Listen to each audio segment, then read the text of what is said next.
பாஜக ஓபிசி அணியின் சென்னை கிழக்கு மாவட்டம் சார்பில் தமிழகத்தில் முதல் மாவட்ட புதிய அலுவலகம் திறப்பு விழா மற்றும் நிர்வாகிகள் அறிமுக கூட்டம் நடைபெற்றது.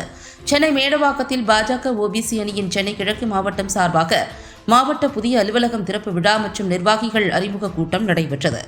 ஓபிசி அணியின் கிழக்கு மாவட்ட அலுவலகத்தை ஓபிசி அணியின் மாநில தலைவர் முனைவர் வீர திருநாவுக்கரசு மற்றும் மாவட்ட தலைவர் குமார் ஆகியோர் சிறப்பு விருந்தினர்களாக கலந்து கொண்டு முன்னாள் மூத்த தலைவர்களின் திருவுருவ படங்களுக்கு மலர் அஞ்சலி செலுத்தி பின்னர் குத்துவிளக்கேற்றி திறந்து வைத்தனர். இந்நிகழ்வில் மாநில தலைவர் மற்றும் மாவட்ட தலைவர், புதிதாக பொறுப்பேற்ற ஓபிசி அணியின் மாநில, மாவட்ட மற்றும் மண்டல நிர்வாகிகளுக்கு பாஜக கட்சியின் துண்டு அணிவித்து அறிமுகம் செய்து வைத்தனர். நிகழ்ச்சியின் இறுதியில் ஓபிசி அணியின் மாவட்ட தலைவர் நந்தகுமாருக்கு மாலை அணிவித்து பிறந்தநாள் கேக் வெட்டி வாழ்த்துக்களை தெரிவித்தனர் மாநில மாவட்ட தலைவர்கள். மேலும் இந்நிகழ்வில் பொறுப்பேற்ற 50க்கும் மேற்பட்ட புதிய நிர்வாகிகள் அறிமுகம் செய்து வைக்கப்பட்டனர். இதில் 100க்கும் மேற்பட்ட பாஜக நிர்வாகிகள், தொண்டர்கள் கலந்து கொண்டனர்.